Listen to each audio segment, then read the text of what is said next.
Now that we're hydrated, it's a real good day. It's a very, very good day. It's a very good day. It is Wednesday, the 4th. Won't lie to you, I thought I was going to get it wrong. I thought I was going to say Wednesday, but it was really Thursday. But I knew it couldn't be Thursday. There's no horrible NFC East game on my television screen right now. It couldn't be Thursday. It's impossible for it to be Thursday. Right? Just impossible. I would never get the day of the week wrong. At least I would never mistake a Wednesday for a Thursday, just because I know for a fact I am not looking at the Washington football team versus the New York Giants. I know it's not prime time, middle of the week. What's good with y'all? What up, Andrew? What up, Lamont? What up, Clips? What up, Diva? What's going on? What's going on? What's going on? Look, it's going to be a quicker stream today. I'll be on for maybe an hour, hour and a half, Usually I stream on these days for a good 4 or 5 hours straight. I won't do it to you today. I won't do it to you today, man. I won't do it to you. Look, there's a whole lot we got to get into.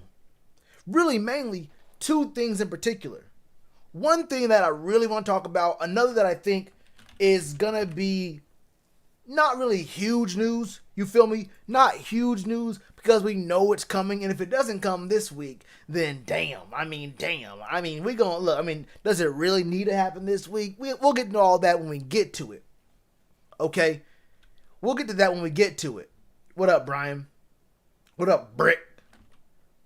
Refs out there treating Teddy like Cam in 2015, not calling unless they reference calls. Well.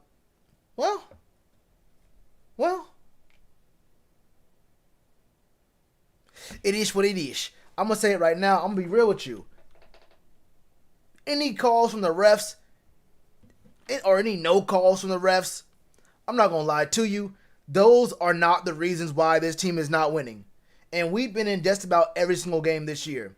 Outside of that Bucks game, just about every single game we've lost, we have been in and had a chance to either win or tie in the last drive. Now, should it always come down to that? Maybe not. But if you have the chance, you can't just say, well, we shouldn't have been in this position anyway, so whether we win or lose, if we lose right here, we shouldn't have been in this spot. It's like, nah, if you're right there, if you're at the door and your hand is reaching out toward the doorknob, you can't just say, well, maybe it might not, maybe it's going to be locked, so I shouldn't even try to open the door. I'm not even going to touch the doorknob. It might be locked. Maybe I shouldn't go in there. Maybe someone's going to look at me and give me a mean mug. Have a second. I don't want to do all that. Nah, you got to at least go for it. And honestly, from what I've seen on a lot of our game-ending drives, it's almost like, whether it's from a scheming perspective or play calling or execution and decision-making, it's like we're not even trying out there, right? I can blame Joe Brady or Matt Rule for a game or two. I can definitely blame Teddy Bridgewater for a game or two. Maybe blame DJ Moore for a game, right? You feel me? Teddy not made for prime time? Maybe. But I want to show y'all a tweet real quick. I want to show y'all a tweet that I saw just a little bit earlier today. Some that I ain't really like. Some that I felt like, hold up. If this team is gonna have even a shot, even the foggiest bit of a chance to maybe, and I do mean maybe, and when I say the word maybe, I actually mean damn. The most of the players who wear red and white on most Sunday afternoons have to not even show up. These guys have to either get coronavirus or miss the plane, or the bus breaks down halfway on the way to the stadium and it's gridlock traffic and they can't show up until 4 hours later, and we get a win just because the refs just say, hey, we can't be out all day, man. We gotta go home, bro. I got some good dinner on the table. Look. You know what? I'll show you the tweet. I'll show you the actual article from Panthers.com. It's right here, talking about Jeremy Chinn not practicing on the first day of practice of this week. Now, as you guys know, usually what happens for the team is usually Monday, I think, is a rest day. Tuesday is film day. And then Wednesday, Thursday, and Friday are practices. I'm pretty sure Wednesday and Thursday are real practices. Fridays, they're a walkthrough. And then Saturday, they have an even more informal walk through, and then Sunday's the game. But look, Jeremy Chinn not practicing, and Matt Rule said it was a re-aggravation of an injury he had in college. I don't like that. Our team isn't made for prime time. Well, shit. I mean, let's keep it real. Hey, look, and we ain't getting no primetime games either. It don't matter. I think after 2015, after that big season, I think we got only one more primetime game the year afterwards. So look, it is what it is. Christian Miller, he opted out because of COVID. Yeah, he will not be here at all. I wish you were a Raiders fan. I'm not even a Panthers fan, but your content's pretty dope. That's what's up. What up, David? What's good with you? Raiders, low key, I wanted Cam to go to the Raiders. I ain't gonna lie to you. I thought Cam would be best of the Raiders.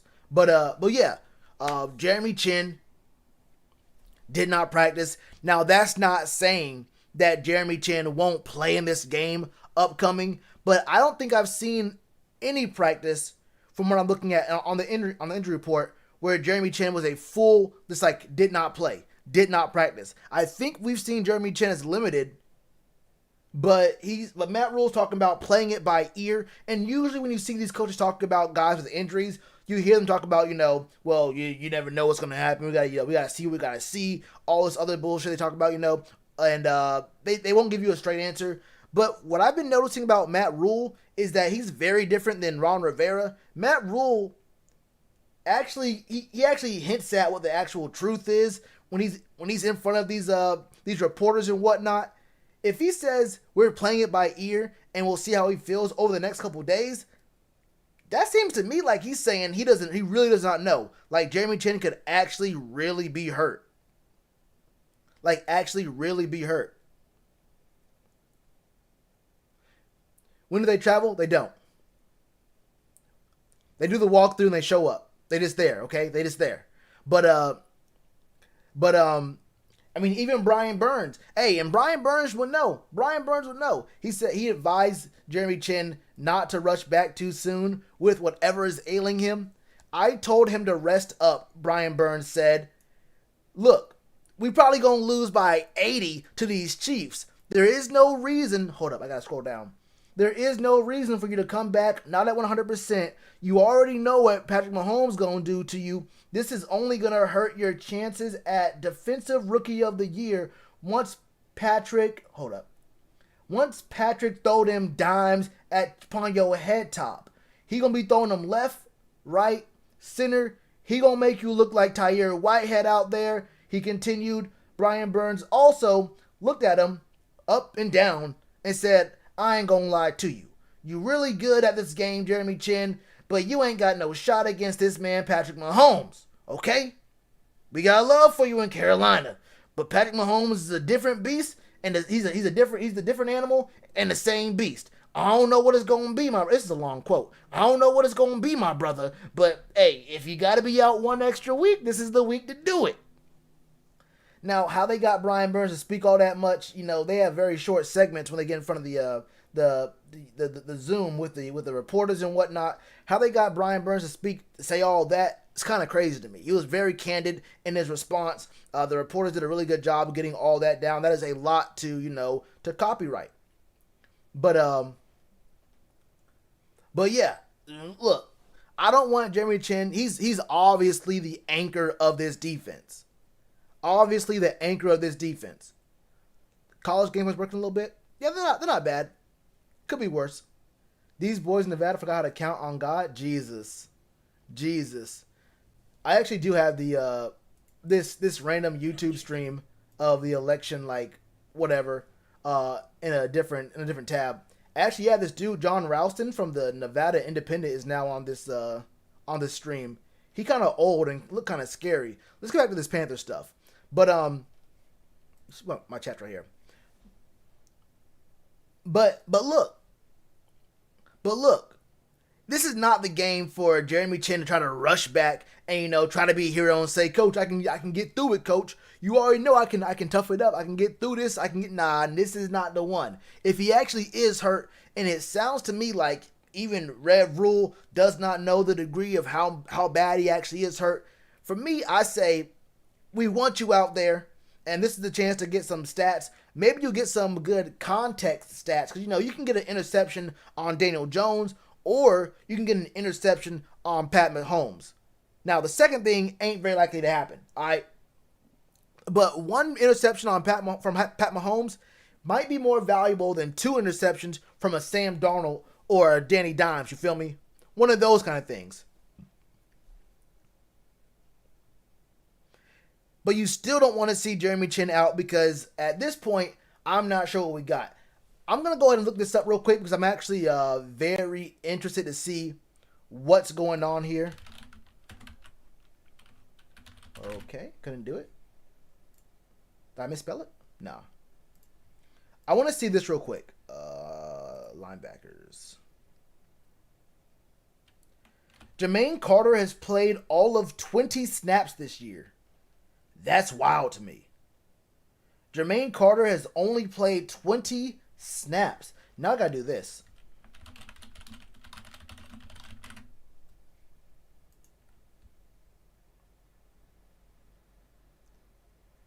He didn't play the first 3 games of the year. Played 6 snaps against Arizona. Played 1 full snap against Atlanta the first game. 3 against the Bears. 6 against the Saints. And then 4 just this past Sunday. Or Thursday. Now I know I don't know what's going on here. I'm not going to lie to you. I guess because we do go to 3-3-5 so often, you don't have to really bring him in, because, Jeremy Chinn can be either the big nickel or the linebacker in any set you have. So it's kind of strange to bring in another linebacker. But single-digit snaps? Hold up. I'm looking at his game logs from 2019. Yeah. Okay, so there were some games he didn't even touch the field. He didn't sniff the field at all in some of these games. But when he was on the field, he was getting 26, 26, 26, 22, 18, and then won 100% of the snaps week 15 against, well, that was a bad game anyway. But won 100% of the snaps week 15 against the Colts. I don't know. Thumbs up Jermaine Carter as well. You feel me? Do I think Burns gets a sack? I mean, maybe. Probably. I don't know. Isn't this KC line actually pretty good? Isn't this? Well, I want to see what the how many sacks they give up.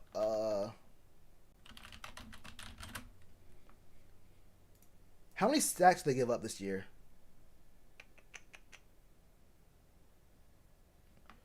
Pat Mahomes, 10 sacks. That's not a lot. I mean, Teddy has 16. We play the same number of games. Maybe. 10 sacks. Did they allow... It doesn't show here. I'd have to look at... Yeah, it doesn't show sacks per game. Defensive fumbles? Nah, that won't work out. He might. But if Jeremy Chinn's out, yeah, you can focus a lot better on Brian Burns when Jeremy Chinn's out. But with Brian, you've got Brian on one side, and you have Marquise Haynes. Marquise Haynes has been pretty good. I think one of these two can get a sack.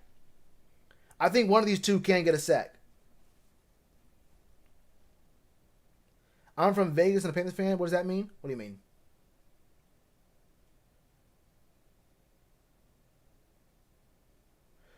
Oh, I think you're talking about the election. I'm kind of late on that, but yeah. One person said their line was eh. Someone else said their tackles are good. I'm pretty sure the line's all right. Yeah, I'm pretty sure the line's actually pretty decent. Like, it's not horrible, but it's not like it's one of the best in the league. But yeah. And then Matt Rule had even said that there is not one guy who can fill Jeremy Chinn's spot if he's limited or unavailable. I mean, that's just the statement of the year. And if you know what? There are just one guys around the league who can fill Jeremy Chinn's spot, but there's not someone on the team. If you're telling me that the outside linebacker spot for the team and it's not Shaq Thompson's spot. That spot might be limited or maybe 100% open against the Chiefs. Who if Shaq Thompson isn't doing his job the way we want him to consistently, then who else is on the roster right now who's really about to come through and give us anything that even resembles what Jeremy Chinn's been doing over the past 8 weeks, the past 2 months? I have no idea. And then, I mean, you have to bring in Jeremy, or you have to bring in JC. And I actually like him. I don't think he's a starter level linebacker, but I think he's actually decent enough to be in there and, put some work in. But after seeing that he's only getting single digit snap counts this whole season, you can't even bring him in when you take out Tahir Whitehead? That's a little strange to me. Watch D-Jack clamp the cheetah? I mean, I'm going to stay positive. How about that? We going to stay positive today. I mean, it's not impossible, right? It's not impossible. But I wouldn't bet any money that I really care about on that. You feel me? I'm not betting any real money I care about on that. But just unplugged. But look, Jeremy Chinn being out is going to cause a lot of problems for us. I mean, not just in the, look, I mean, he's good in coverage, but in the run game too. Hey, it's going to be a problem everywhere. We already know Tahir Whitehead and Shaq have those captains, but those are not dudes who give it to you consistently every single game, every single play. Jeremy Chinn might be one of the, I don't want to say only, but if it's more than one person, it's only about 2 or 3 people on that defense who you can see gives 100% effort and has actual production every single down he's on the field. I mean, who's faster? You want me to answer that question? Faster running straight in a straight line? Maybe it could be. I mean, it could be Dante. It's probably Tyreek still. It's probably Reek. But between Dante running backwards and Reek running in a straight line going forward, probably going to be Reek in that foot race. And that's not a foot race you want to see. I don't care how they look in a race, when they're both fresh. First play of the game. I'm worried about that matchup second half. Late third quarter, early fourth quarter. Who's winning that same race? That's what I'm worried about. But yeah, Jeremy Chinn, I mean, what he does in the run game and in coverage, and when you think about how his play affects other players on defense, you can't just have JC out there and say, okay, we're going to back you up. You're going to play the same kind of zone that Jeremy Chinn would. He can't do that. And that leaves less cushion for dudes like Tahir, guys like Trey Boston, even our corners. You see we're going to have Corn Elder in there probably a lot more. You see we're going to have dudes like, I don't want to say dudes like, but, we're going to have Troy Pride out there. And Troy Pride is all right, but he's not really putting that work in like we really need to sometimes, right? Having Chinn on the field kind of helped out those dudes because you knew what you're going to get from that area of the field.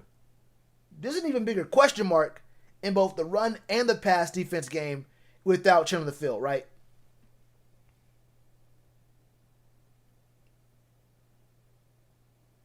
Yeah, we don't have to look. There's too many weapons to even get into. Like, honestly, we can go down the list.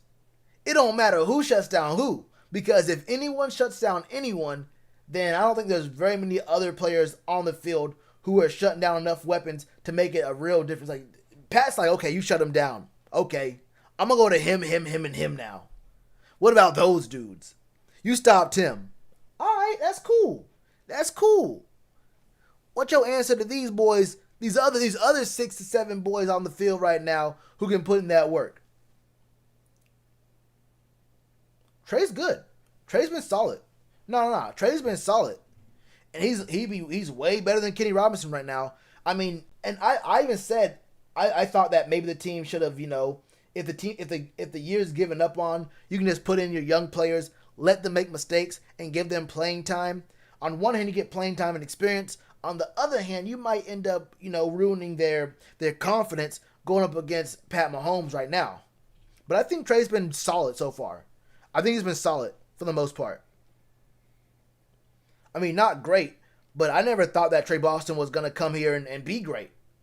I never thought he was going to come here and be a showstopper at free safety. And the contract he got from David Tepper and Marty Hurney, that's what they say. That's what they think of him. They think of him as a role player who's on the field. You're not going to win us games. You're not going to lose us games. And that's what Trey does. He gets on the field, does his job. Is he the greatest? Of course not. But is he going to lose us games? Not at all. Yeah, D-line's fine. I mentioned that in my video, but I gave them a B minus. Was that a B minus or was it a C for the D line? I think it was a B minus. I think I gave them a B minus because it could be better, but I mean with KK gone and all this other stuff, like it's just not what it could be. It's not what you really want right now. But it wasn't bad. It wasn't bad. Yeah, Jeremy Chinn being gone is a huge one. That's a big one. And then there was this news about, well, this is not a great one. Actually, I don't get here first. I want to get to this one first because we can get to C-Mac in a second. There's a lot more to talk about with C-Mac. I agree. Brian, Marquise maybe could. Marquise is pretty fast. I wouldn't doubt Marquise. Shaq, I don't know. I wouldn't doubt Marquise. But Ian Thomas spoke about how he doesn't have many catches. I mean, and he's capping here. This is big cap. He says doesn't have as many catches as he'd like to have this year, but he thinks his season has gone pretty well and his blocking has been good. First off, I think his blocking has been good. But there's no way a man like Ian Thomas, who knows he can catch the ball, who knows he can, hey, this man could be a big impact player for a horrible red zone offense. It makes no sense to me. How come we have such a bad red zone offense and we don't even look at our tight ends? Like, that's the first thing you should do. It's like, okay, we can't move the ball in the red zone. We can't get 6 in the red zone. Your first thought should be, how do we integrate the tight ends into our scheme so we can get into the red zone? Find a mismatch, get your tight end on a linebacker or a much smaller safety and make them play basketball. Make them go up for the tip-off, up top. Make it an actual real man sport. You go up top and see who has the bigger body. We don't see it happening at all because honestly, I don't know what the scheme is. The scheme is just really weird.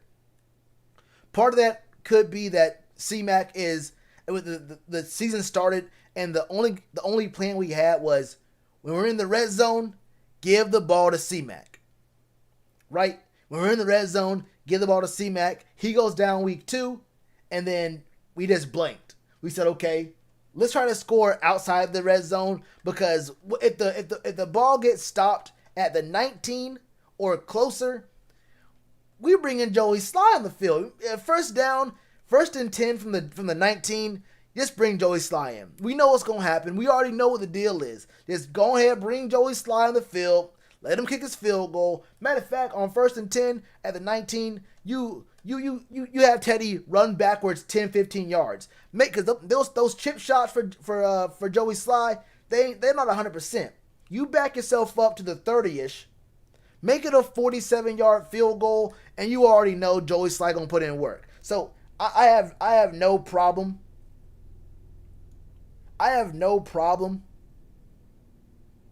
If that's the game plan, but we're not gonna sit here and talk about having no red zone offense and you just ignore the tight ends. What up, Tyree?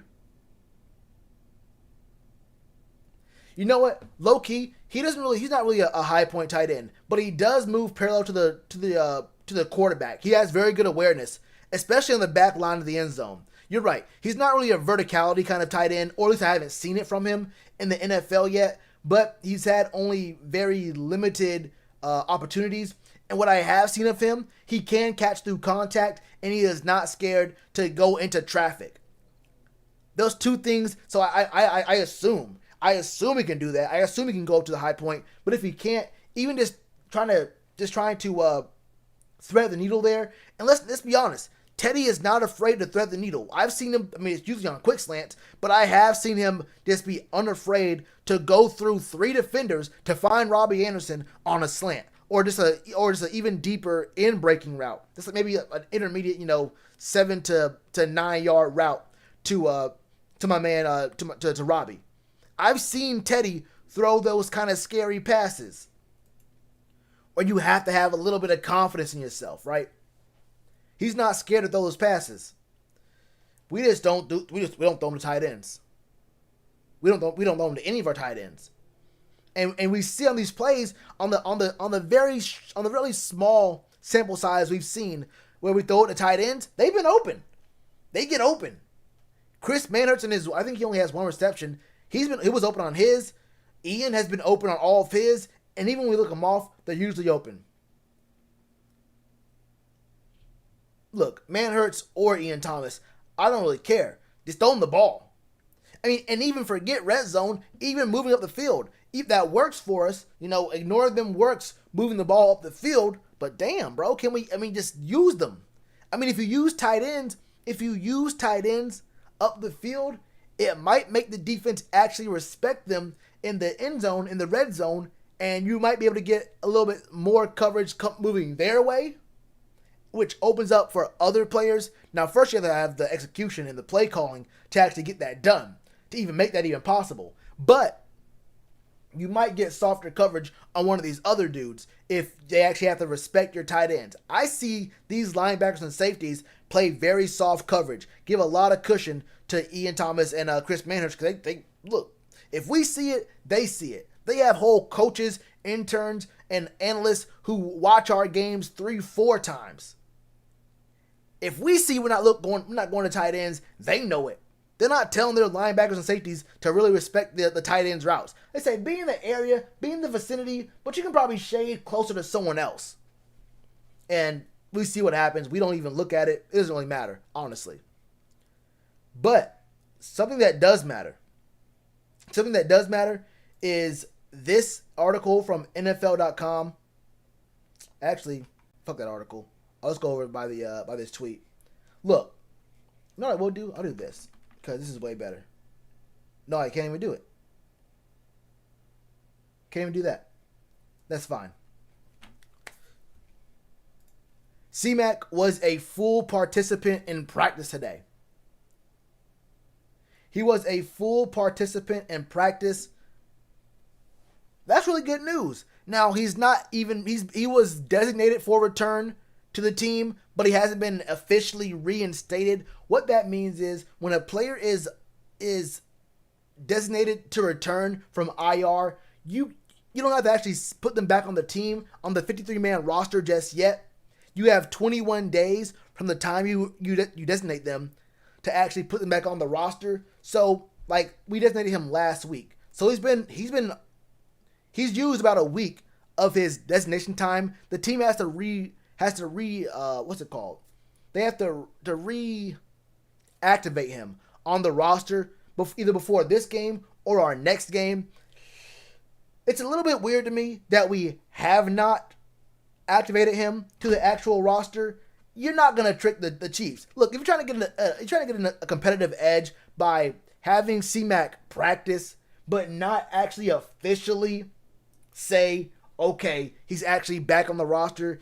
You're trying to trick Andy Reid, or you're trying to trick this Chiefs defense. The Chiefs defense does not care. Do you know why? Because the Chiefs defense, okay, C-Mac scored. Now watch Pat Mahomes go score. Now we're off the field. Now you watch Pat Mahomes do what Pat Mahomes does. You watch our offense score twice.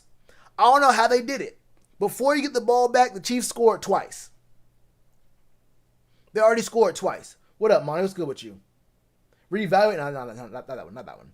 Although, I think he's already been evaluated. I think they already know. The team knows right now already whether he can go or not. Now, this is at the upper echelon of that 4 to 6 week, what do you want to call it? An estimation for a rehab for a high ankle sprain. We've already reached the 6-week mark. So you can probably expect him to be healthy. But I was thinking to myself, okay, what is the real benefit? What's the honest benefit of not just putting him back on the roster? Are you really trying to like? Are you really putting your heads together trying to figure out which guy on the team, which guy on the team is going to be that 53 man, that odd man out that you're going to have to take off the team to make room for Christian McCaffrey, for C-Mac? Which it's not that. It can't be that. It's probably a very easy choice.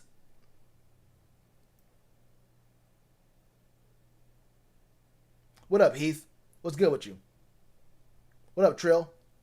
But I mean, look. If I can be 100% honest, much like when we spoke on Jeremy Chinn, and when you saw that quote from Brian Burns telling Jeremy, hey, don't rush back. You're a huge integral part of our defense, of our whole team's identity. Jeremy Chinn isn't just a defensive player. He's part of this team's identity. We saw he did on that fake punt. We saw, hey, he's not just a defender on this team. He is part of the identity of the squad, right? So, you don't want to rush him back. Christian McCaffrey coming up against these Chiefs. Now, look, I will never say we are 100% out of every game. I've seen upsets happen before. I've seen a team that was not very good beat a team that was very good. Now, am I telling you to bet your whole rent, bet your paycheck on this game for the Panthers? Now, look, I know for a fact you can get amazing odds. You can probably get astronomical odds.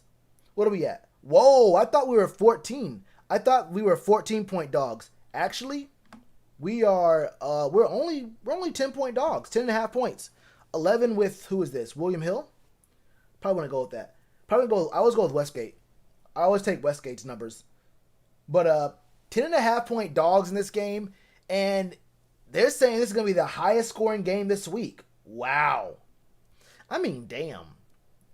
I mean, they're being a little disrespectful here. I'm not going to lie to you.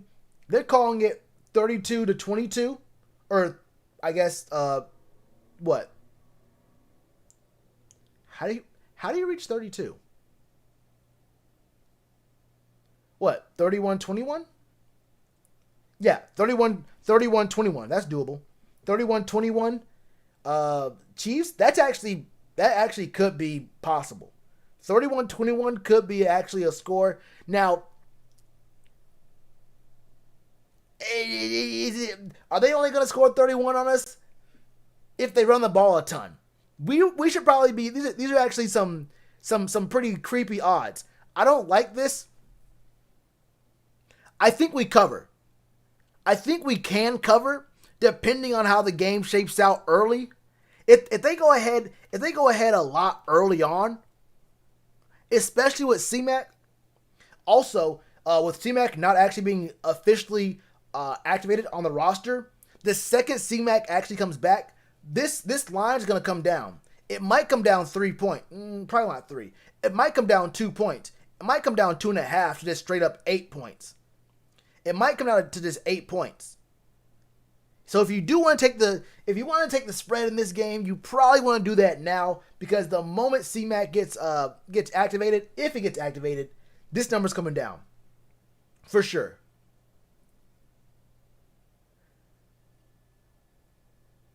Oh yeah, they got to justify it. They got to justify it. The man bought an $8 million house. Got an $8 million house.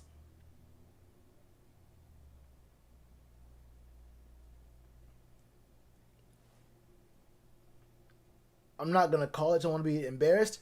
I mean, look. At least this isn't going to be a primetime game. Now, if it's primetime, if this game between us and the Chiefs was in primetime, we don't cover. Tell you that right now. I'm betting the over, and I bet we don't cover. There's just no way. Do not give me the spread on any planet. The Panthers in primetime just ain't it. Okay, I got love for the team. But the Panthers in primetime have very, very much so never been, not never, but it ain't been it for a minute, okay? We ain't really been there in a good long minute. Yeah, you have to have C-Mac just getting 3 yards on literally every carry and taking the play clock down to 4 seconds every snap. You got to be a scumbag, all right? You got to be a scumbag. It is what it is, right? That's how it's going to be. That's how you beat these Chiefs. That was good, Pantherology. Yeah, that was a good one. If y'all didn't catch the round table, we had like, what was it, eight of us, might have been nine, low key, of the Panthers content creators here on the platform, all talking about the Panthers and whatnot. We would give our opinion and then wait 30 minutes to speak again, but but it was pretty fun. I don't know who's gonna do it. They wanted to make it a regular thing. I won't lie to you. That probably won't happen on my channel. Not because I don't want to do it, but because outside of doing my own stuff, I'm just so lazy, bro. Y'all would never, like, honestly, I would try to schedule it, and then I would forget to hit people up. I would forget to make the actual Zoom call. I won't lie to you. I'm bad with communication, okay? I just found out. Hey, look, I just found out the other day that that Big Cat sent me a DM that I never responded to. He wanted to do a collab like weeks ago, maybe a month ago. This was wait, this is back in June. Oh shit. Okay, yeah.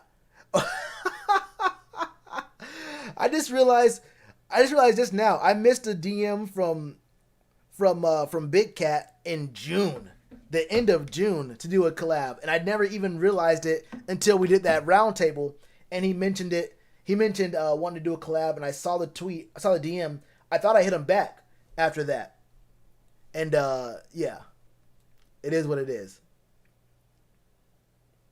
It was a live stream, Diva.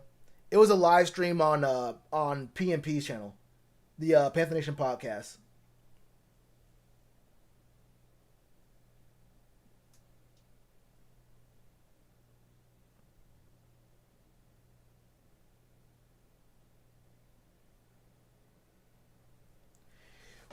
We Ned God players. I agree, Karen. I agree. We do Ned some God players. That's gonna come in time. Yeah, with the roundtable stuff, y'all hit me up. That's just what's gonna be. Y'all hit me up, and I'm gonna let you know what my schedule looks like. I'm pretty open. I'm pretty open at nighttime, usually, in case something comes up. Now it's gonna have to be sometime real soon, maybe, because I'm actually moving soon. All right, I'm moving actually in the next 3-ish weeks, couple weeks ish. We'll see. But yeah, well, if it's gonna happen, it might have to happen in the next week or two. I'll get more info on that when I get it myself. But yeah, it was a live stream. I mean, I might do it on this channel. Who knows? If I always say that. I always say I'm about to do something, and I just know it's gonna be bad. I just know it's not gonna work. I just know it's not gonna work. I just know it's not. I'm gonna forget. But Zeus, Hercules, and Hades. I mean, we need something, right? We need something. Now, hey, let's talk about this the trade deadline. Was anyone here surprised that we didn't pick up a single player at the trade? We didn't trade away anybody for picks. I'm not gonna lie to you. There was like almost literally no action at all. Hey, bro, there was no action at all at this trade deadline. I was actually kind of surprised. I won't lie. It was very surprising. It was very surprising that there was hardly any. Let me pause this stream. There was hardly any moves at the deadline. You inspire me a lot. I mean, hey man, chase your dreams. I know you see a beautiful, gorgeous man on the street. You think to yourself, damn, Shells just inspired me to become a model. And that's what I do. I know it's what I do. I'm doing this video thing just to get these modeling agencies to see the headshots. You feel me? Hit a pose one time in the video. I say, damn, he's got range. Okay, That's what the real plan is. Look, I don't even know anything about football. I've never even watched a game before in my life. Okay, I'm only here to get discovered by these modeling agencies. You feel me? Who we gonna trade? Plenty of players. Plenty of players. Not plenty, honestly. The only player with actual trade value would have been Curtis Samuel, right? It would have been Curtis Samuel. You can make an argument for Mike Davis, but that would be for a team that was one already a deep playoff run viable team, someone who's actually in the hunt, and two, they have a decent old line, but also three, their primary running back was already hurt or compromised in some way, or they're looking for more help, like making an even bigger strength. Maybe the pass game wasn't working all that great, so you bring in a dual threat running back, and now you have a two-headed monster, and one of those dudes can catch the ball in the backfield. Yeah, we re-signed Seth the Valve. That wasn't really news to me. I was almost going to make a video about that, but I'm going to be real with you. I do not care about us signing a tight end. Even if it was Evan Ingram. Like, people saying, like, yo, we need to go ahead and trade for a tight end, or sign a tight end, or do this or do that. I'm like, hey, bro. Hey, we have tight ends wide open in the games we play, and we don't even look their way. Can we? I want to see us throw 4 passes to a tight end over 2 games. I don't mean 4 passes to a tight end in 2 times, like in 2 different games. I mean over the course of 8 straight football quarters, I need us to throw just 4 targets to a tight end. Doesn't have to be the same one. Any one of our 2 tight ends that get on the field. Even Alex Arma as a fullback lining up at tight end. There's a lot of parallels between the responsibilities of a tight end and a fullback. They can do the same thing for the most part. I need to see 4 targets. Not 4 receptions. I need 4 targets. And then we can talk about trading or acquiring a tight end. Is he playing? That's not clear yet. He did not practice, though. He did not practice. Washington wanted Samuels. They wanted everything. They wanted Curtis before the season. Bro, they wanted Kyle Allen before the season. They want a competent owner. They want to stop. Let me not get too. I don't think that's political. If I talk about, can you be a decent person to women? Can you not pimp out your cheerleaders internationally? Can we do that? Can we not have weird photo sessions and video sessions? Can we? I don't know, bro. Hey, can we not just be weird? They want a lot of things.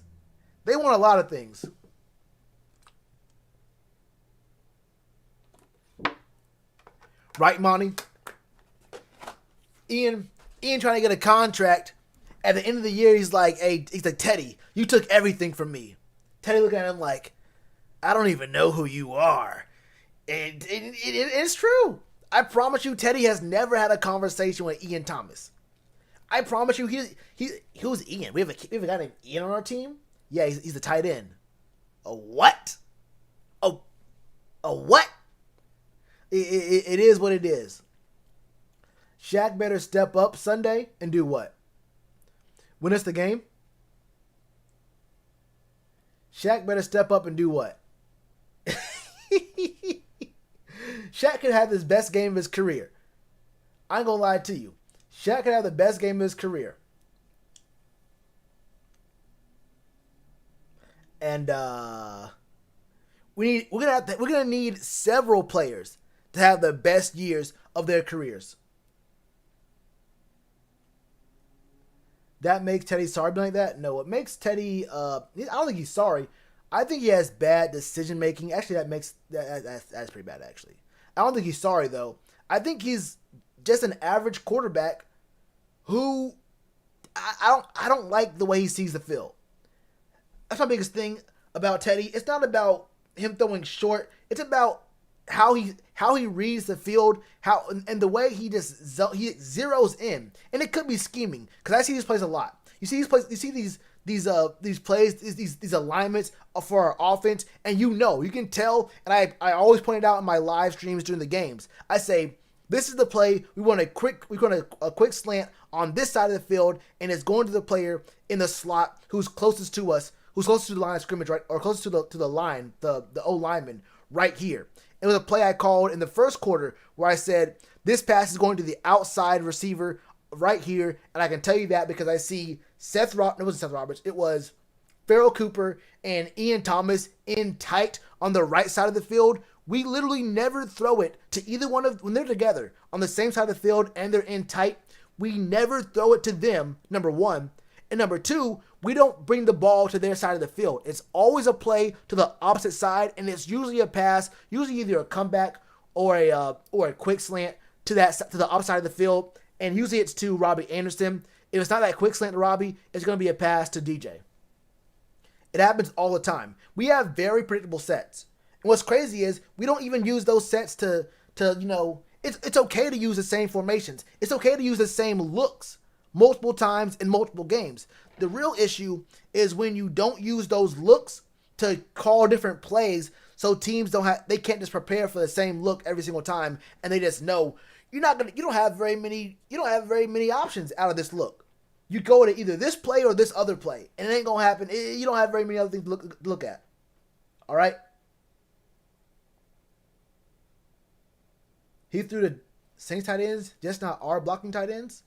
I don't think Ian's a blocking tight end. He can block, but I think he can catch the ball pretty good. Never play safety because he's slow. I don't think he's super slow. He's not fast, though. He's not fast, but I wouldn't call him slow.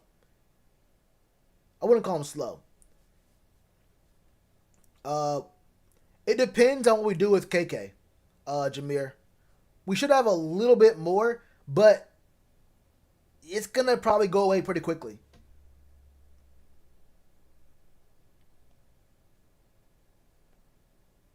Yeah. Brian's definitely faster than Shaq. I think we have a lot more. In 2 years, right?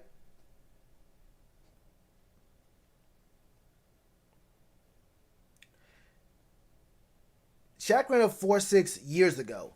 He's not that fast.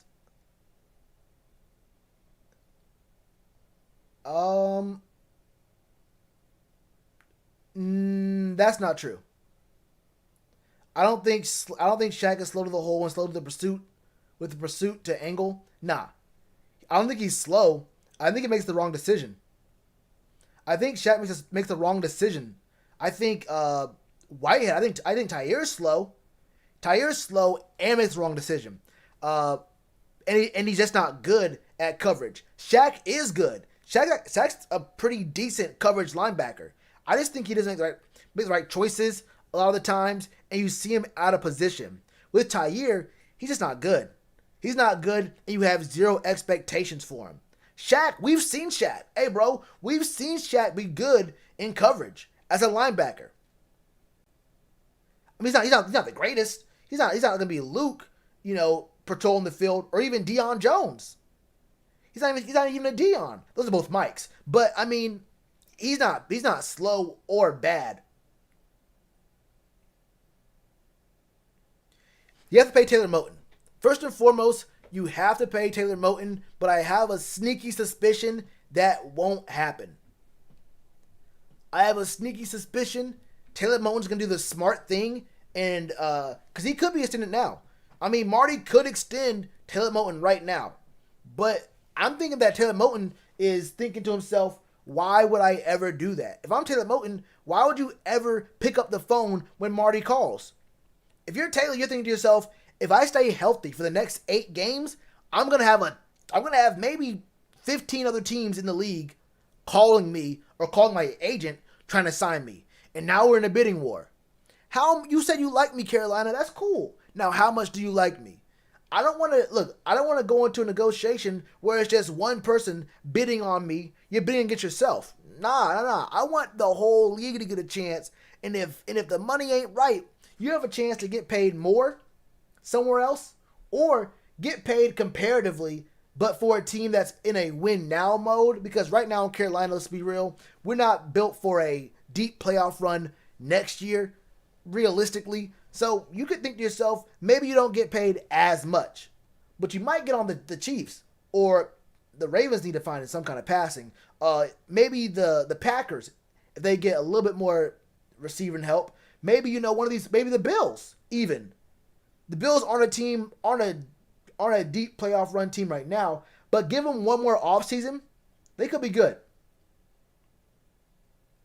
But yeah, Taylor Moton for sure is the number one.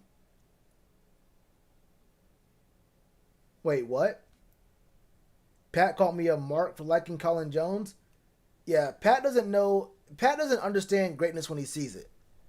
Look, bro, I'm not gonna lie to you. Pat knows a thing or two about the Panthers, but he don't know nothing about evaluating the talent of a GOAT.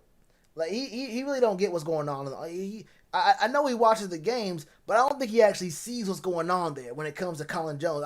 I know his eyes were open, but I don't think he was really, actually observing the kind of greatness that was a privilege to him. Honestly, he should be thankful. Honestly, he should be appreciative. Honestly, it gets me a little upset to hear what he was talking about. I ain't gonna lie to you, but I ain't gonna get disrespectful here. Hey, Pat's getting up there in age. I don't think I've seen him wear glasses before, but he might need to find them specs. It's getting about that time for him. It's getting about that time for him. You feel me? He gotta open his eyes up. And it's the thing. It's the classic case where right now, if he finds out now, he may as well. Hey, in Pat's case, he has to hold that same opinion, because if he finds out now, if he realizes, if he admits and acknowledges what he had in Colin, it's like you always say, you don't know what you got till it's gone. He's already gone now. Colin's gone, and he probably ain't coming back. He's better off living his life. I think Pat's better off thinking that Colin Jones wasn't the literal GOAT than finding out now when it's too late. The heartbreak would kill him. The heartbreak would kill him. The heartbreak would kill him. Now, Curtis is going to be coming up on a lot of money very soon as well. Same situation. Teams understand that Curtis Samuel is actually he could be a very impactful player. He can be a number 2 receiver on a Super Bowl winning team. He can be number 2. 100%.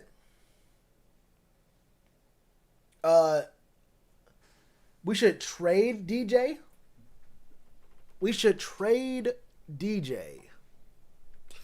Trade DJ. He's in year 3.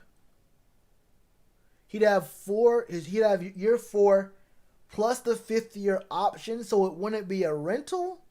It depends. Low key, honestly, low key, if we're being 100% real, look, now first of all, DJ is more of a fan favorite, so you have to deal with that. You're trading away DJ. It has to be for the right price. But what I would say about that, Diva, is what would have to be the final deciding factor for that is just how much more can you get for DJ than Curtis? Like, if Curtis nets you a 3rd, how much more can you get for DJ? Right? The second best player on our offense? No.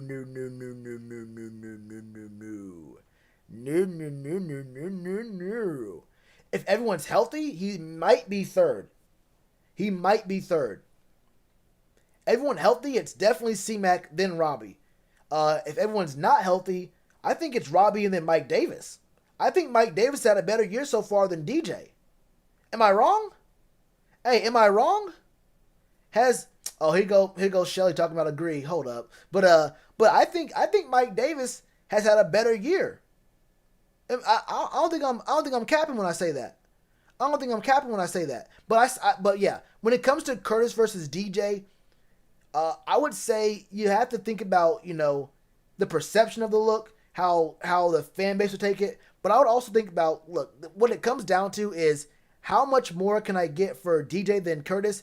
And if it's not much more, then I go ahead and trade Curtis. You'd have to convince me, like, that it's worth me getting rid of DJ over Curtis. But yeah, it's not like it wouldn't be like a no way. It wouldn't be a no way You don't have to. It doesn't have to be a huge price. You don't have to give me, 2 firsts for DJ, but it has to be a good enough amount more than what I can get for Curtis. Oh, talent wise.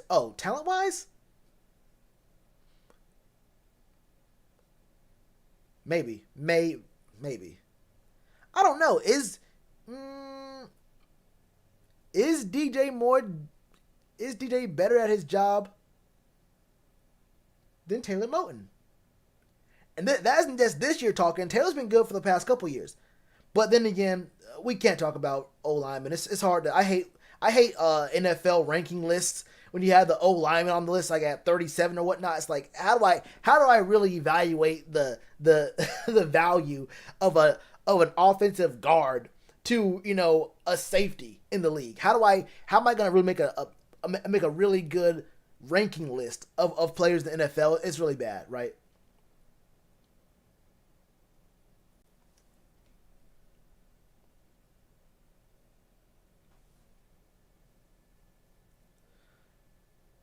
Is it me or Robbie just been a little overrated? I mean, probably just you. Robbie's been good. Robbie's been good by all metrics. He's been good by all metrics. I don't think having one or two uh, lower games takes away from Robbie's season. Now, if that continues, 3 games, 4 games, then we can say he's been overrated at that point. But as of right now, through 8 weeks, I think he's good. I think he's good.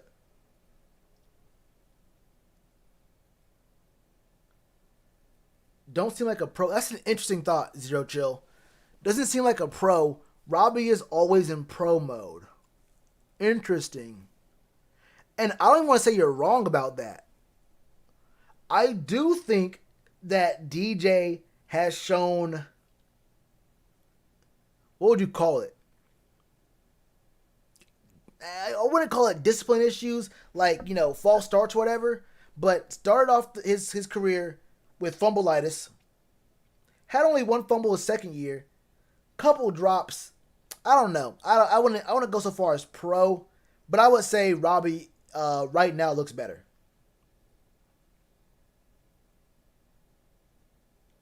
Right now, probably Robbie. Also because we're using them wrong. We're also using Robbie wrong. You feel me? Robbie on quick slants and all these in breaking routes is not what we need to be using him for. I'm not saying make him a streak monster where he can only run streaks and fades like what people thought about. I won't get to that because we could have had him too. But I mean comeback routes. Number one is one of his best. I mean honestly, everyone on our team can run. Is good at running comeback routes because everyone on our team is fast enough for corners and safeties to have to respect their speed and give them cushion when they get top speed, running straight up the field. But I haven't seen very many comeback routes from Robbie at all. I don't see us throwing it deep to him very much at all either.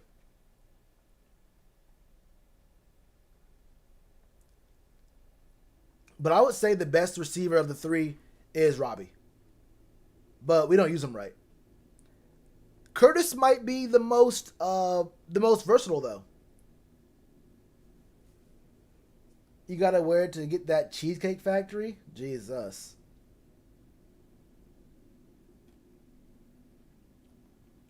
Yeah, we have good weapons. I have no problem with our receiving core, our backfield. The O line could use help, but they've played better than what they should have been on paper. The O line's played better than what they should have been based off of the names on the back of the jerseys, right? Uh, what about YGM? Still hurt. That man is hurt.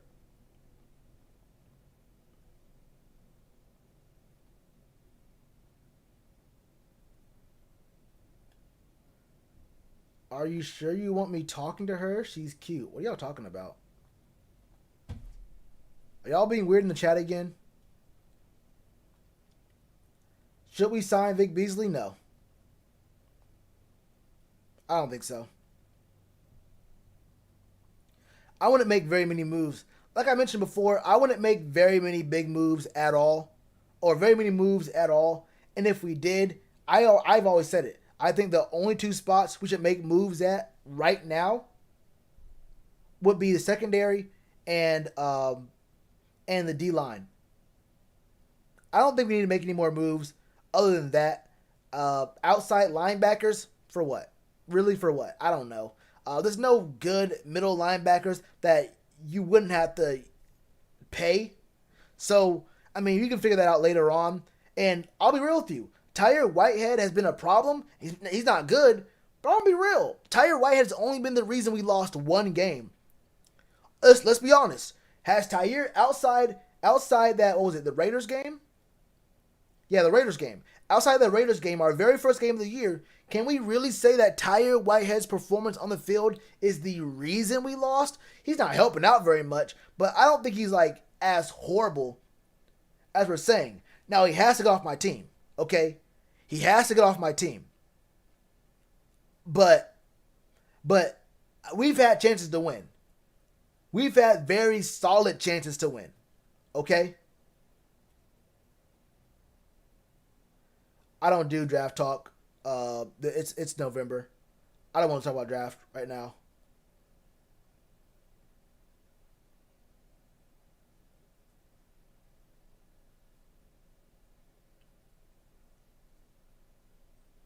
Ted Ginn's 35? I did not know that. Wait, Shell, I'll be honest. Diva being weird tonight? Is she?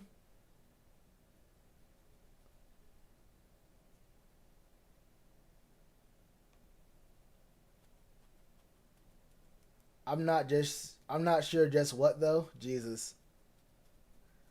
Yeah, he's fast for 35. Will he catch the ball? You know what? No, what's kind of crazy? What's crazy is Ted Ginn wasn't catching passes in Miami. Ted Ginn wasn't catching passes here.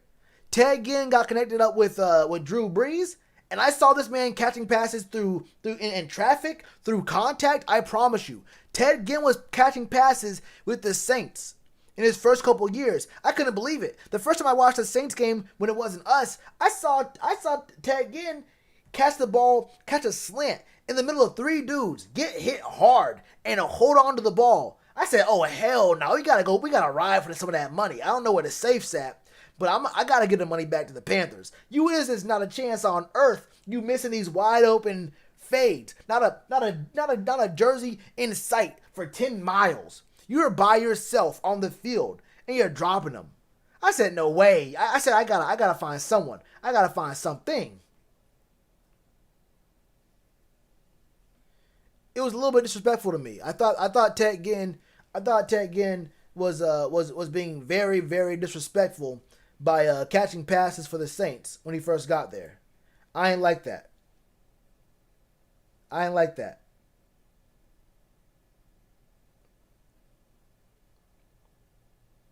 Do you think the Panthers could become a Super Bowl team in the next 2 to 5 years? Not 2.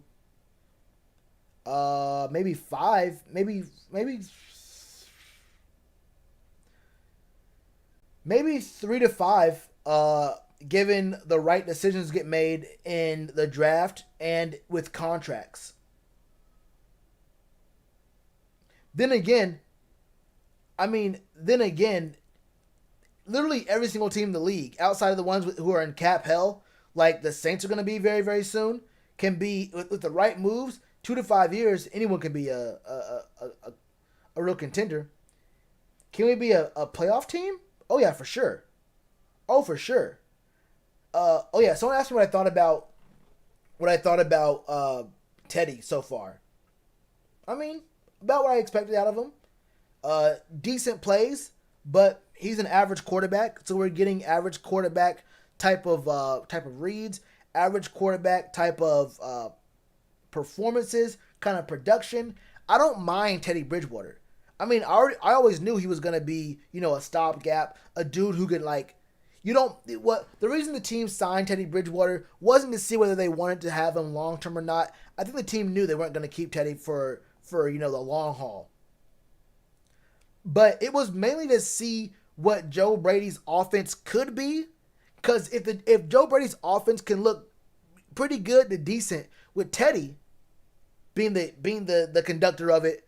Imagine what you could have if you have an actual franchise level quarterback being the conductor of a Joe Brady system. So I think we only signed him for that 3-year deal, which is really a 2-year deal, just to be able to see, okay, if Teddy can do these things, then presumably we're going to be getting a better quarterback after him, and they should be able to do those things even better. I think that's part of the reason why we got Robbie Anderson, to see you give him weapons. You make sure that there's no weakness at all. Your first 3, really your first 4 reads, if you include C-Mac, you have 4 viable reads in Robbie, DJ, Curtis, and Christian McCaffrey. There should be no reason why you can't, make a pass somewhere. So, the offense shouldn't be a problem. But you're talking about Teddy. Yeah, Teddy is what I thought, what I always believed was going to be. Just an average quarterback, doing what he's doing.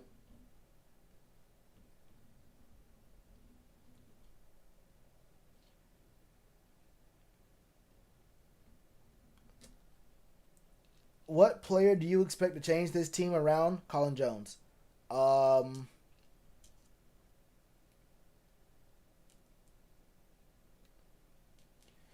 Yeah, that's your first mistake, Diva.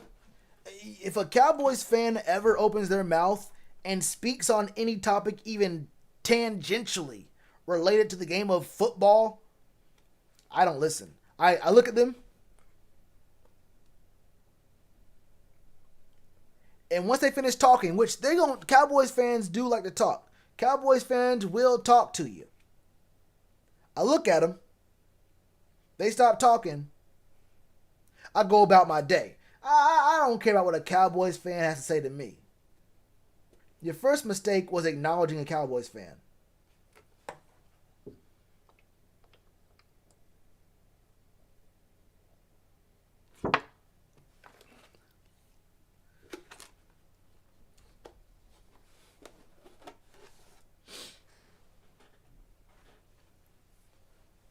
I think Teddy would do a lot better with a beefed up O-line. I mean, yeah, everyone would do better with a beefed up O-line. But he does get time. Let's not pretend the O-line is the real problem with Teddy's play. It's not. The O-line isn't the biggest problem here. The O-line isn't great, but the O-line isn't the biggest culprit for what's going on with Teddy. Especially late in games. Duct tape has help and still chokes? Huh? I must have missed something. I ain't gonna.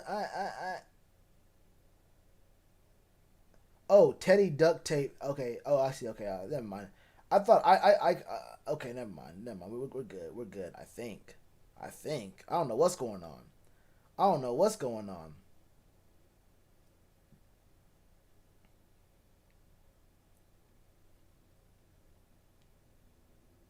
Maybe. I don't know. I'm not really a big fan of drafting a quarterback this year. I wouldn't draft a quarterback this year at all. I keep Teddy and I go for next year. I go for a 2021. Or no, 2022 draft. I go for O-line.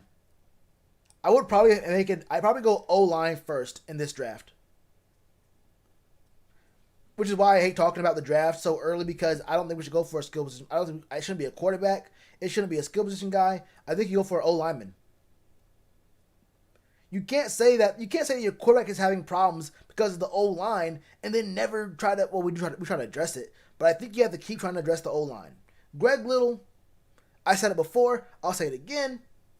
Didn't like it then. Don't like it now.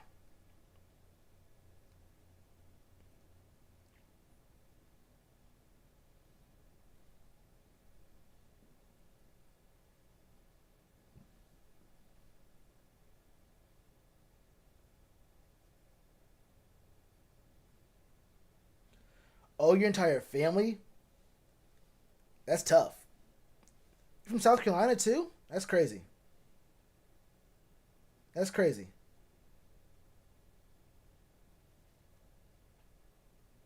Flight's weirdest channel. Jesus. Yeah, and I probably would go middle linebacker second. Depending on the free agency market in March. Don't know if I want to spend that money on a middle linebacker. Maybe I'd rather spend it somewhere else, maybe at safety, depending on what kind of free or strong safety. Because the team has a very strong out with Trey Boston's contract. I think he's playing decent. I think he's playing all right. But I mean, you just draft Kenny Robinson. That's tough too.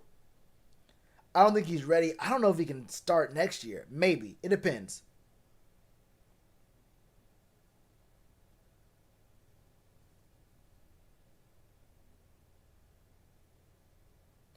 Oh, what up, Kelly? Oh yeah, Kelly's the one who came to the stream a while ago. What's up? I think he came to like a couple streams actually. The Bears? I seen something happen to the Bears very recently. I had seen the Bears do something very recently that I was looking for a Bears fan. I was looking for the Bears fan. I didn't know what was going on. I don't know what was going on.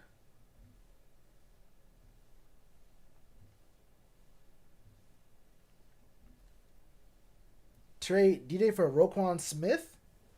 The only player from the Bears I want is Eddie Jackson. Eddie Jackson's a goat. I don't know. I'd probably trade. Yeah, I would trade DJ straight up for Eddie Jackson right now. The only Bears player. Eddie Jackson might be the best Bears player in that team's history. In that whole team's history. And I ain't capping. But choose between Teddy and Cam. I don't care.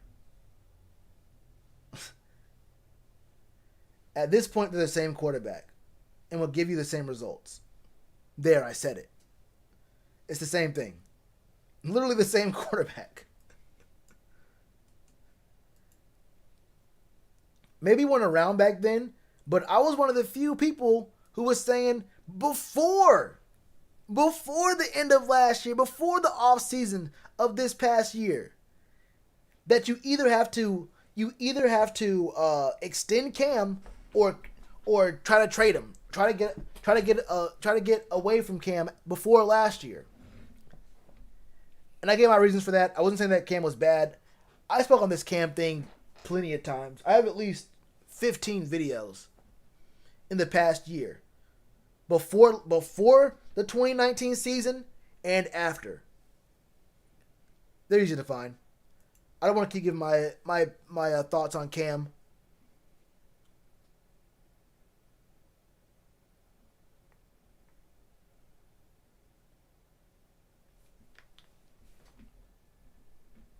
Why do I like Eddie Jackson so much, Diva? Look, let me tell you something about Eddie Jackson. That man is actually tough. Like that's a grown. I watched Eddie Jackson single-handedly as a safety win two separate games. One his rookie year and one very recently this year. Did Khalil Mack die? Khalil Mack is not as impactful as Eddie Jackson. I'm gonna tell you that right now. Khalil Mack is a good edge rusher. He is not as impactful as Eddie Jackson. Let me be real. Cam was crying after he fumbled. Relax.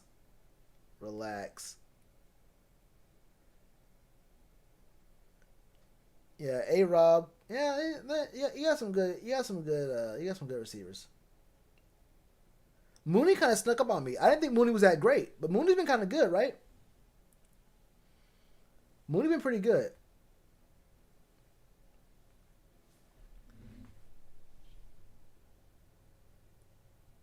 We just got a decent receiver core and I want to give him away.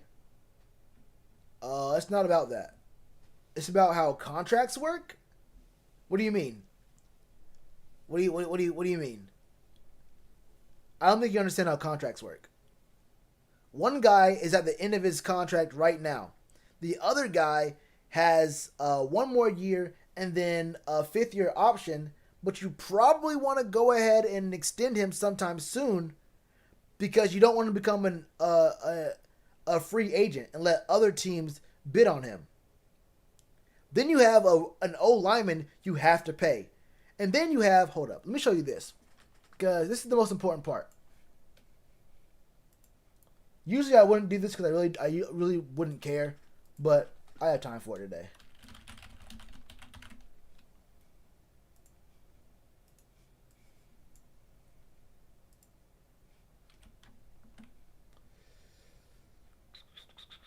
Free agency. Where is it? Here it is.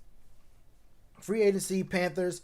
So, coming up very soon in free agency for the Panthers. In 2021, Russell Okung, one of our linemen. Mike Davis is going to be gone. John Miller did what he did, whatever. Tyre's going to be gone, no one cares. Tyler Larson's back up. Curtis Samuel's going to be gone this year. Our left guard, Michael Schofield, who's been pretty good at right guard, right? Chris Reed is garbage, don't care about him. Chris Manhurst, one of our best blocking tight end, is going to be gone. Taylor Moton, our right tackle, star right tackle, going to be gone. Rasul Douglas is going to be gone. F.A. Abada, going to be gone. Corn Elders, whatever, our kicker is going to be gone. But then, think about what's going to happen in 2 years, or after this year. Well, KK is going to be gone for sure. Robbie's going to be gone. Our center's going to be gone. A pretty good edge rusher who, is good but not great. We have DJ the last year of his deal. If you think about his fifth-year option. We have a lot of players. Ian Thomas is going to be gone. But even Marquise Haynes is going to be gone. Actually, wait. Kenny Robinson is on a 3-year deal? I thought Kenny Robinson was on a 4-year deal. I assumed Kenny Robinson was on a 4-year deal. Interesting. But also Jermaine Carter. So it's not just about, you have to pay players. There's going to be a lot of guys who are going to be gone very, very soon, and you have to pay them, right? I think you can probably approximate what you can get from Curtis Samuel or someone else with a player in the draft for cheaper. I don't know if you can pay all those players. You can't pay Curtis, DJ, and Taylor Moton and extend a player you might want as well all at the same time and fill all those holes. You can't use that money in one area and then fill all those holes if you're trying to get good for the future. No, we don't need a tight end. What up, Angelina? What's good with you?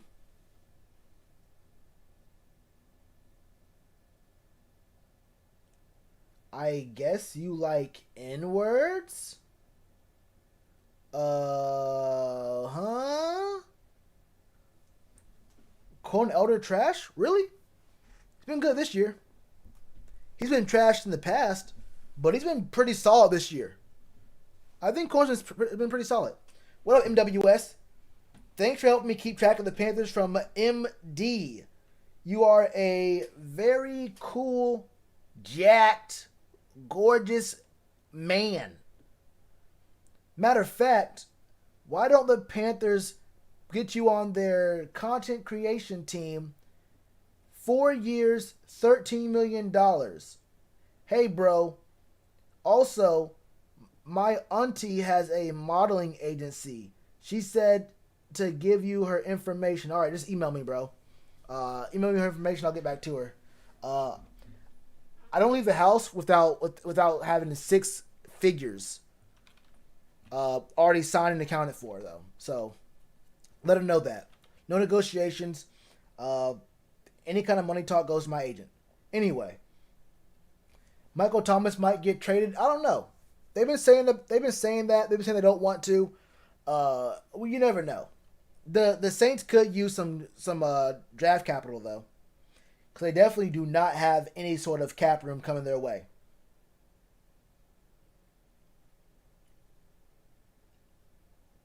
I thought Takk McKinley was going to get traded.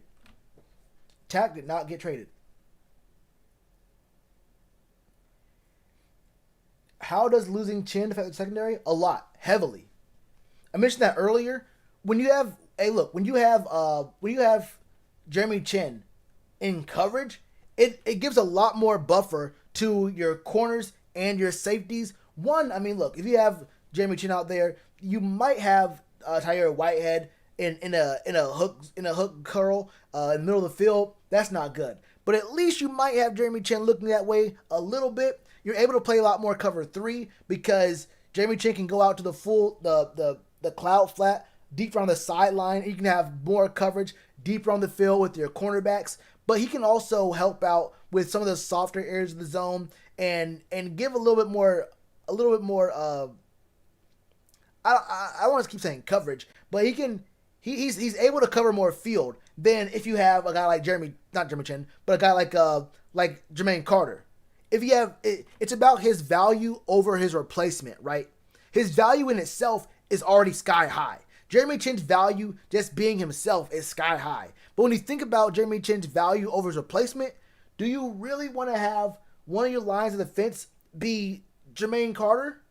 Jermaine Carter is a decent outside linebacker, and he did play a little bit of middle linebacker, or he played middle linebacker in college.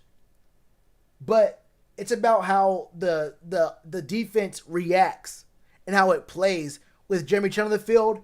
And if you replace Jeremy Chinn with whoever's the next best guy, I'm not quite so sure these corners and safeties and even Tyre Whitehead or Shaq, whoever happens to be beside him, because we have been putting Shaq at the mic on some plays. I only noticed it on third downs, but it could be other plays as well. The team would definitely play differently. The coverage, you can't scheme the same way, especially in the passing downs without Jeremy Chinn.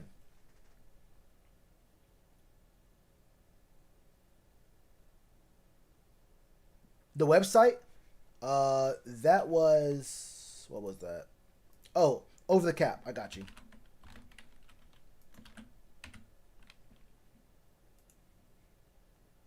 Hold up. I missed a lot of the chat. Hold up. I'm scrolled up. My chat stopped because I scrolled up and it wasn't like continuing to go down. Corn Elder Jimmy Clausen. Shell is 5'2", Kevin Hart trailer or taller. Jesus. I gotta go. Don't apologize. Thanks for coming through.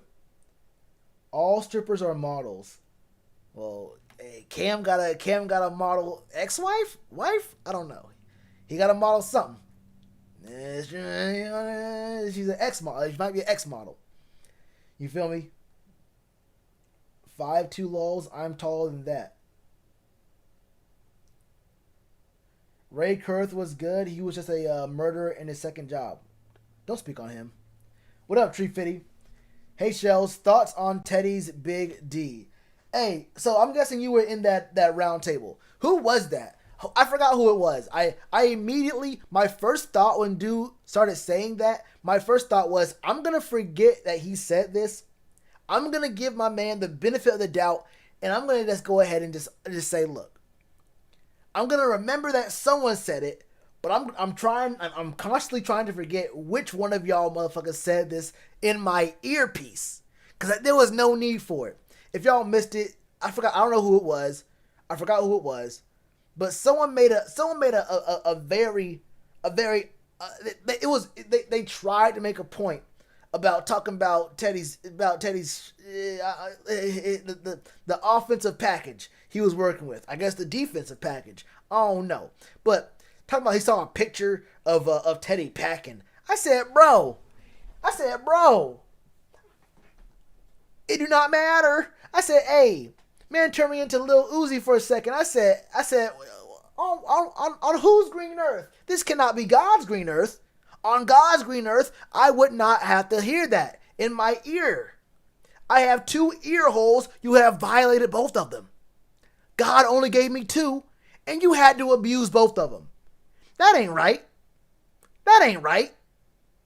I have headphones on. I can't cover my ears. It would just make it louder. You did not have to bring that to my attention on any day of the week. I was a little bit offended. Won't lie to you. I wouldn't cap at you. Just slightly offended. But yeah, appreciate that tree fitty. My guy.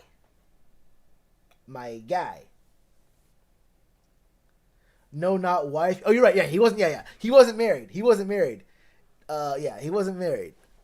I mean, she was a teen though. She was a teen. He got about 8, 9 kids at this point now.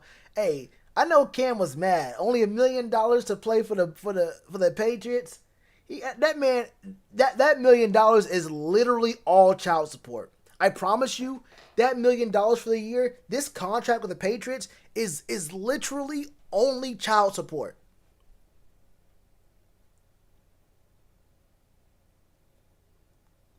Literally only child support.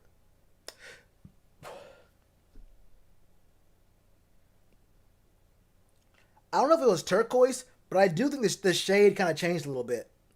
The shade did get a little bit darker. Be thorough. It was Tony. Why you tell me?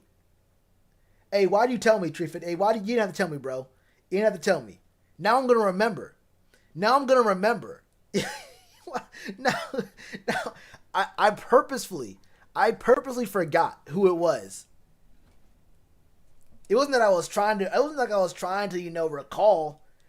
I made a point to forget who it was, so I didn't judge them. And now I have to judge. I gotta judge them. Gee, that was. They talked about it on their show quite a bit. It's a weekly topic. It's a weekly topic. They have a section of the podcast called Crotch Watch. And it is looking for, it's just different still shots of in-game footage where they like, you can kind of see it here at this angle here, the shadows, you can never tell. Next week on Crotch Watch, does the turf have any? You've seen Teddy on grass, but on turf, and what about in the gray bottoms? We've seen him in the blackout, but the blackout, the black pants aren't a very flattering, it's not a very flattering color to get the real contours in there. But in the gray, all the thoughts know about the gray pants. You gotta know about the gray pants. You feel me? You pull the binoculars out. You say, what's this man really working with? Oh no. Oh no.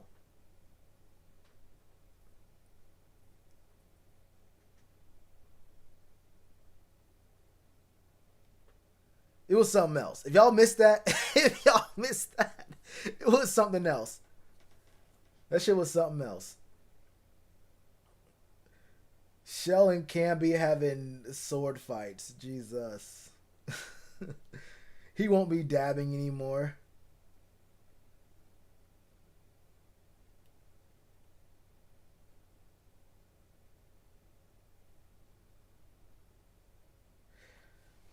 Wait, what? What did he say? I be missing chat.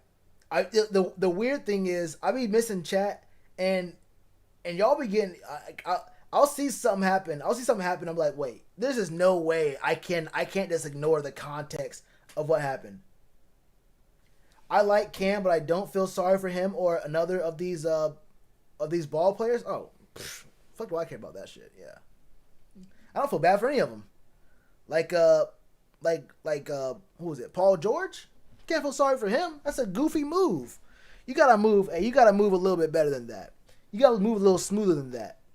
First of all, if you out here, right, you learned this in middle school, in gym/health class in middle school. They said when you round these thotties, and I don't mean ladies, I don't mean women, I don't mean respectable, And you gotta respect the thotties too. They deserve your respect. You respect them. But when you around these thotties, you can't be. There's a different way you move. Okay, it's a whole different perspective. It's a whole different lifestyle. You gotta do things a little bit differently than when it ain't right. Okay, you gotta do things differently. You gotta move. You gotta move different. It's a whole different pasta. It's a whole different. It's spaghetti, not lasagna. You feel me?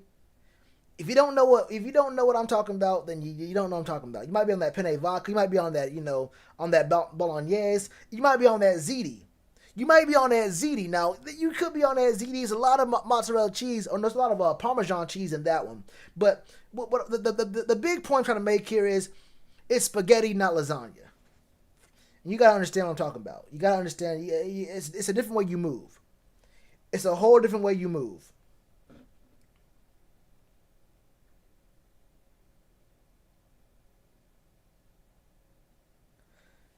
You won't feel sorry for me if I have that many kids. None of my business. My man Monty he is outside in his car. He is outside Bank of America Stadium, inside of his car, trying to shoot shots at the Spectrum Center. Now, they probably not gonna go in, but he's shooting. He is shooting.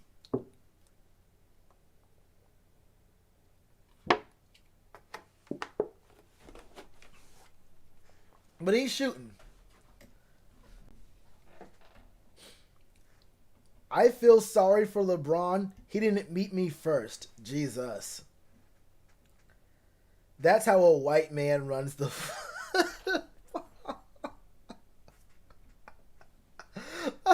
Christian McCaffrey was Stone Cold stunt double in the longest yard?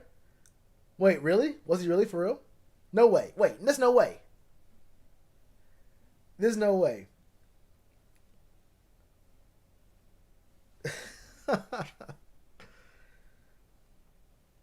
Hold up.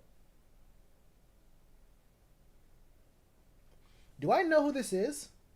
I feel like I know who this is.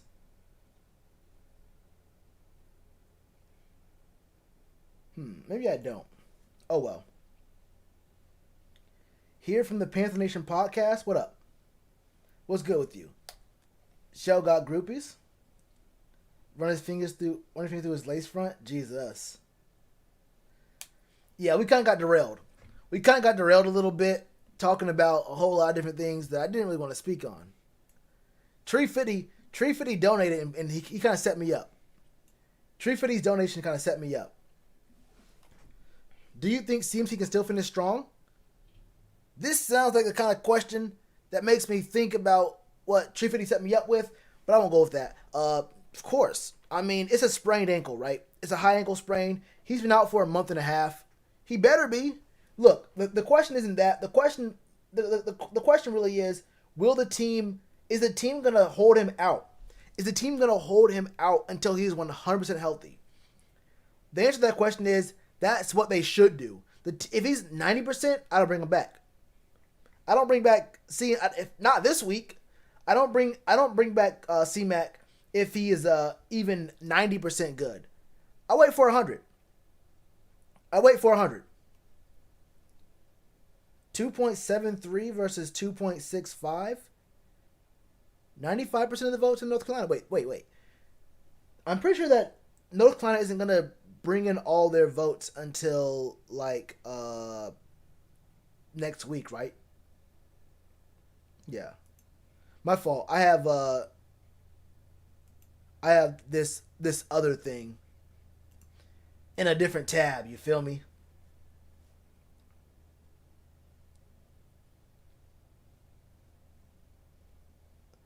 Oh yeah. The retweet, I mean, if you retweet something, you want it to be seen. The commented on is a little bit is something, but I guess I can understand because it's technically a tweet you're making. You're tweeting a reply, but the likes. Hey, look, the likes was showing your followers your likes, like on the TL is a Fed move. Why did I drop frames?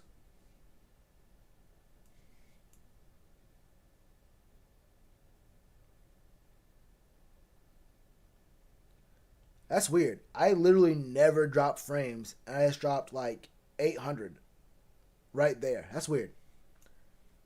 Probably back though. Do I think he's healthy enough? Probably not. If he missed all of practice today, and they're probably not gonna rush him back. If you don't want to rush him back and maybe end up making maybe a minor injury or a moderate injury worse. We'll see tomorrow. I think if he's limited tomorrow, that's problematic. If he's a full participant in practice, that's good. If he's out again, I say don't even worry about it. I say don't worry about what they say on Friday, what happens on Saturday. I say, look, he's out. I say he's out. If he doesn't practice at all tomorrow, he's out. I say if he's limited, it's still looking kind of rough. I'm a UK Panthers fan. I'm just pretending to understand all the election talk. Oh, well, look. Let me break down American politics for you right now. It's really easy. It's really easy. What we do is every 4 years we choose between two old bitches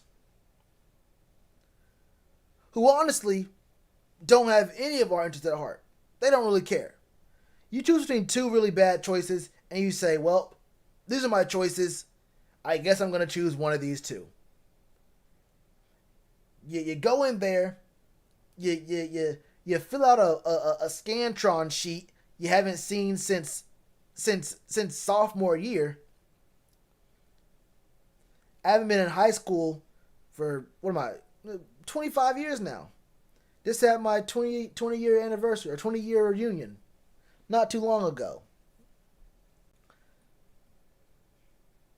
You get a Scantron and you choose from a bunch of old white people who don't like you. And then you wait 4 years to do it again.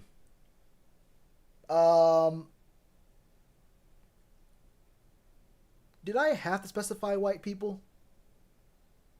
Maybe. I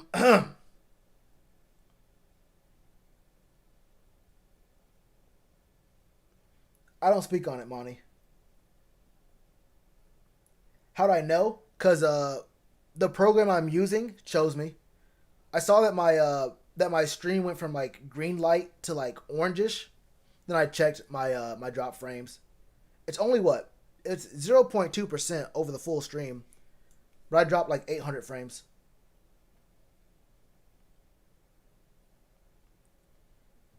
But to answer your question, Hector, I have a better answer for you tomorrow.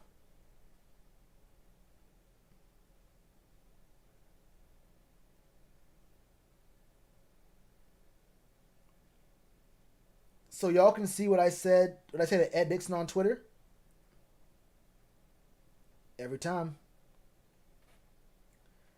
And whoever is the best at stealing the election wins. Jesus. I mean, if you're a politician, you're already a crook. I ain't gonna lie to you. And I'm not saying that because I hate it. You feel me? I say the same thing about rich people. If you're a billionaire, there's no way you earned $1 billion. You made some of that money. A lot of that money came off of, scamming, finessing, getting over on people. No one becomes a billionaire fairly. You feel me? Someone has to you gotta screw someone over to make $1 billion. And I feel like what they do, when wealthy people, hide their money in other places offshore to avoid taxes, I don't like that. I think it's bad. I think it's wrong. But at the same time, I am self-aware enough to admit, if I was rich, if I had $1 billion, I'd do the same thing. If I was a politician, I'd probably be corrupt too. Not like mega corrupt. I don't mean like, putting people in cages and whatnot, putting babies in cages. I won't do all that. But there's no way I don't take some money on the side. You know what I'm talking about. You might see me. You might, look, I'll tell you this right now. I'll tell you this. No, let me not go that far. Let me not get that real. But but look, it is what it is. How old are you and did you play high school ball? I'm 45 and I played every sport.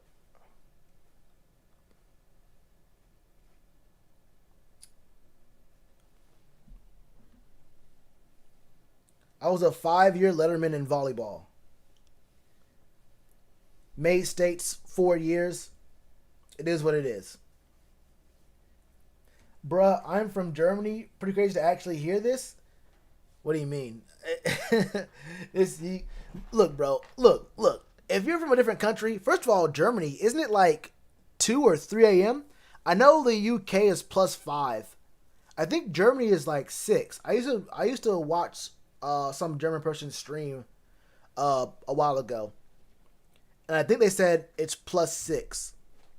It's like, it would be like 3:41, I think. But yeah, I was a 5-year letterman in volleyball.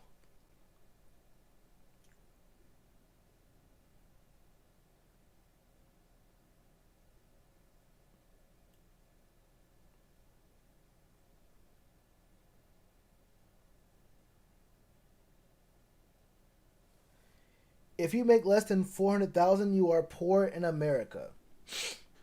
Well, all I gotta do is finesse Dave one time. I'm gonna do a video each day, every day until he responds. David Tepper, I am once again, I am asking for your money. I need 500 racks. I need 500 racks. Yeah, Frosty, I'm cute for my age.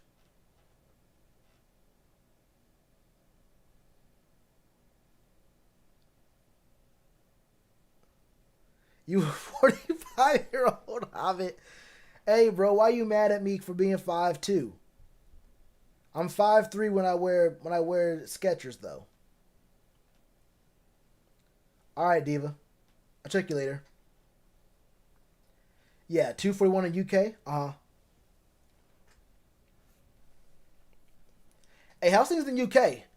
Are y'all whatever happened to with that Brexit stuff? I knew about Brexit. Low key, I don't gonna lie to you. I don't understand anything about the politics over there.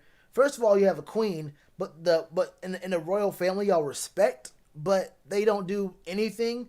They just wear a bunch of jewels. I guess they're like a pretty picture y'all have in a nice building. But then you have a parliament, which I guess is like our Congress. I don't know. Uh, I know Brexit happened, and then people got mad that Brexit happened, and they wanted to reverse it, but I don't know what happened after that. Also, y'all hate Meghan Markle for some reason. Don't y'all hate Meghan for some reason? Like she stole the prince, or I don't know. I don't know what's going on over there. All I know about UK politics is what I see on Twitter.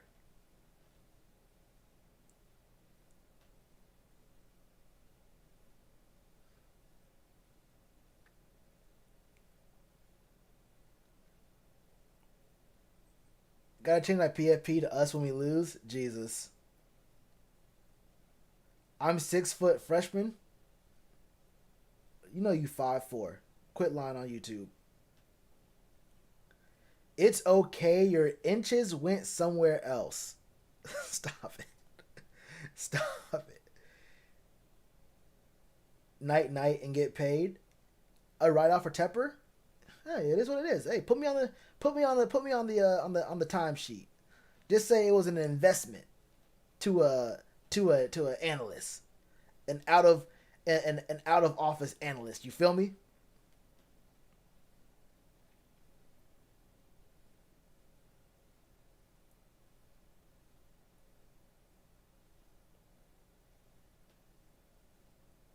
A tourist attraction. It's still happening. Low key, I don't really understand what Brexit even meant. Don't you have to like change your money or something? Shells, we getting a quarterback? What does that mean?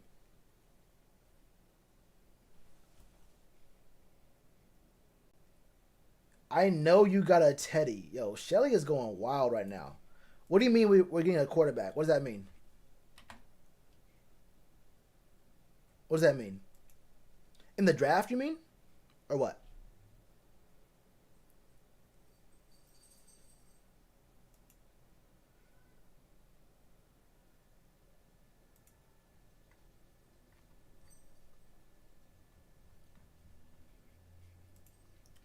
Oh, I closed that tab. I closed the wrong tab. Welp. I want to see something real quick. Oh, are we? We might. I don't want to though. I don't want to draft a quarterback. I wouldn't do it.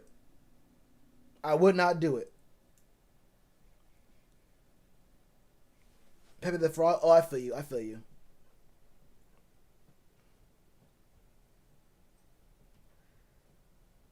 I don't think. I feel like Brexit was. I feel like it was like a way to like. What was it about immigrants or whatever? And then they like made one of the UK thingies.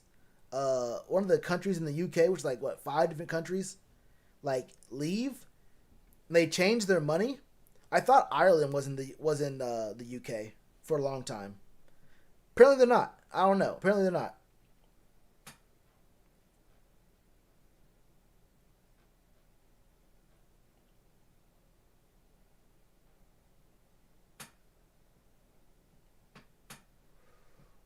Why don't I? We have bigger issues.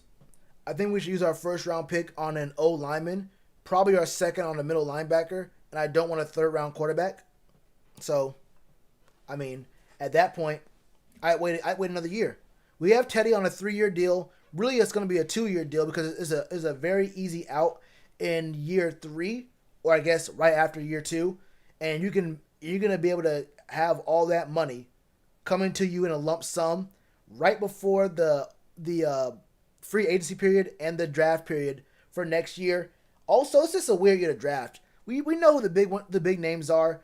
I don't know if we're going to be drafting high enough to get one of the big names. You feel me? And I want to see a full year of football. I want to see a full, uninterrupted, actual year of football.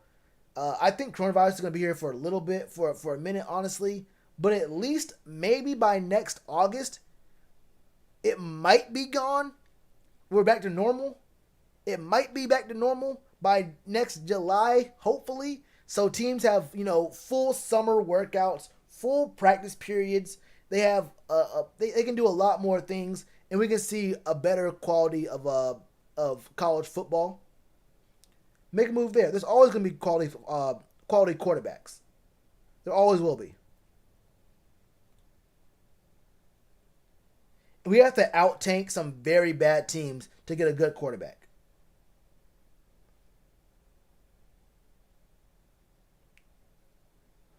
Oi, mate, you up for a rumble in the jungle?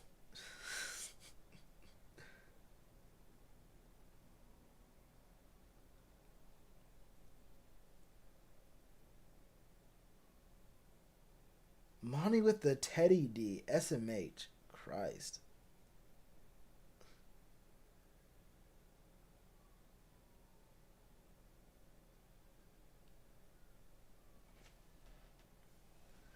I think first QB because you cannot get the same talent at QB in second. Oh, you mean? Well, yeah. If we were going to draft a quarterback this year, I agree. You want to get him in the first round, but I don't want a quarterback in the first round. I don't want a quarterback at all this year. I want to fix the O line. You feel me? I want to have some time to fix the O line and have a team in place for when we do get our QB of the future. We have a team that we're already confident in around him, especially in the trenches. I want to have a good season where we know what the O line looks like. Then we get our guy and we can bring him in and he can play.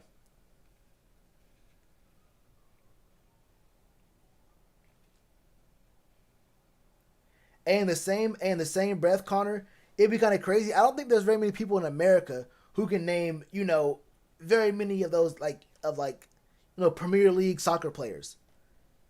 Like real shit, I don't even know if Ronaldinho is still playing. Like Ronaldo, I just found out that Pele was playing in like the 60s or whatever. Like was it the 60s or the 70s? I thought Pele was like still like kind of young in the 90s.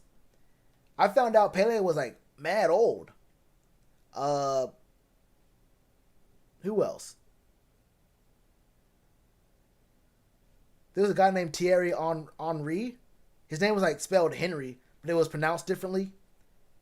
He played on Chelsea, like in what, 03, 04?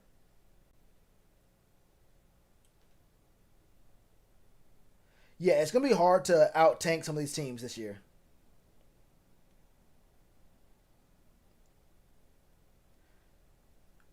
I don't know about patching it up.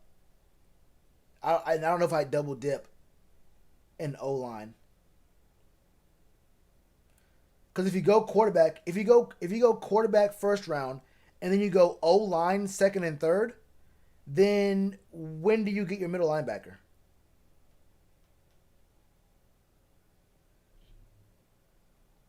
Oh yeah, Neymar. I don't know how old he is. Is he still playing? The dude starts with an L?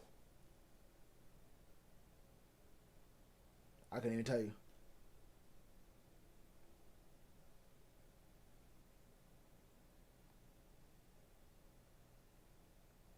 Wait, really? Wait, that Thierry, his name's like Thierry Henry, isn't it? I'm pretty sure he played for Chelsea, didn't he? He didn't play for Chelsea? Oh, shit, I don't know. Wait, I'm thinking of no. I'm thinking of Frank Lampard. No, I'm thinking of Frank Lampard. I'm thinking of Frank Lampard. Yeah, he played for Chelsea a long time ago. Oh yeah, Lewandowski. Lewandowski's hell. But yeah, I was thinking of Frank Lampard. I could have swore Henri played for Chelsea though. He played for Arsenal? Well damn. Hey, but you know Frank Lampard played for Chelsea though. I think. I don't know. I really only had one. I had FIFA '04. It was the one soccer game I ever had, and I only played with Chelsea because they had blue jerseys. I don't remember, and I guess I might have played some games with Arsenal because I know Henri, but like yeah, after that I don't know anything else. Soccer. I forgot how we got on soccer topic. Oh yeah, he said that people in the UK don't know very many NFL players, and I said people in America don't know soccer players.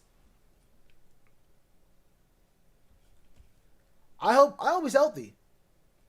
I hope CMC's healthy, but I wouldn't let him play if he's not 100%. If he's not 100%, then yeah, I just say it's just not gonna happen. Really can't happen.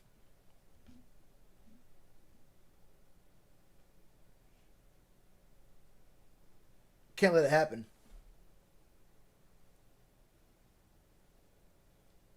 Oh, you Mexican? Yeah, yeah, you gotta know everything. You turn 17, you turn 16, they give you a whole test on the Liga Mexicana, the Premier League. You gotta know all the Spanish league in actual Spain.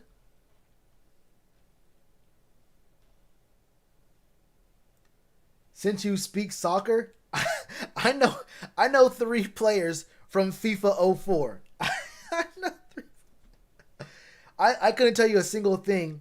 I know what's her name? I know old girl. What's her name from I don't know. I just followed her on Twitter when we won in whatever that thing was. The national team. What's her name? Yeah, Rose Lavelle. I know Rose Lavelle. I know Rose Lavelle.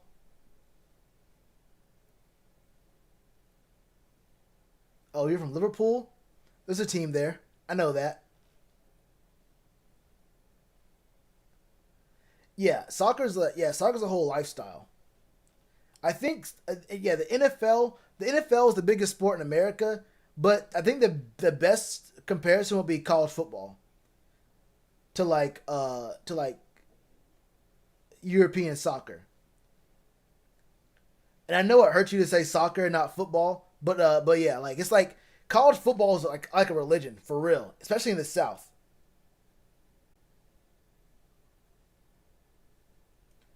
I am 11, but I know everything. Me and my grandpa watch every single game. Go America?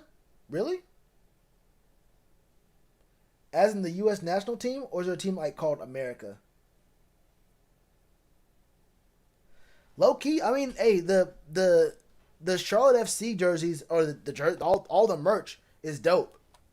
I would hey forget getting okay I get paid, but the merch is dope. Like they got some really good, they got some good stuff, some good designs and whatnot. I fuck with it.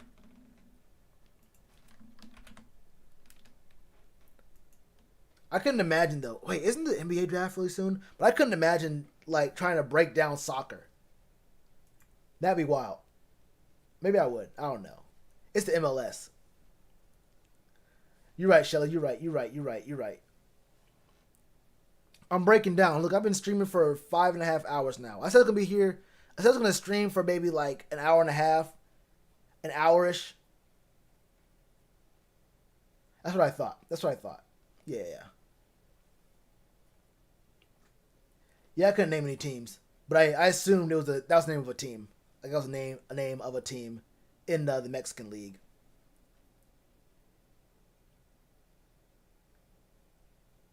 If the Panthers moved from Carolina to the UK, or if Charlotte FC. If the Panthers moved to the UK, that'd be kind of weird. It would depend on how it happened, honestly. I don't know. Maybe not. I feel like the only way for an American for a real NFL team here to move to the UK, it would have to be on the worst conditions. Like it would have to be on like it'd have to be the weirdest thing to happen. Like I'd have to like it would have to be like the most sneak shit from the most sneak situation from Tepper to where I just couldn't support him at all. Why I say I can't even do it. Like it would that kind of move would take Tepper doing something so crazy that I would say I can't be a Panthers fan until he's gone. Like there's just no way that can happen. You feel me? There's no way you move a team to the UK. So I'd probably be like, no, I can't support Tepper.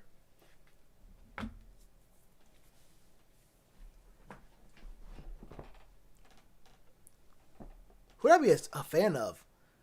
I'd have to have an AFC team. I couldn't be a fan of any NFC team.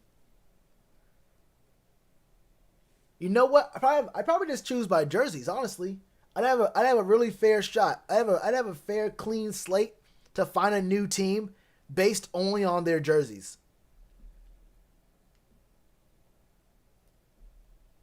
Yeah, the Jags played a lot of games in London. Like they're the closest thing to a UK team. The Jags love playing in London, and they win a lot there too.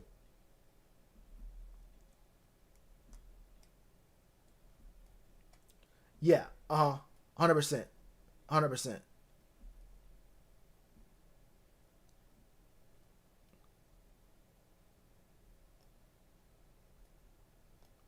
I agree.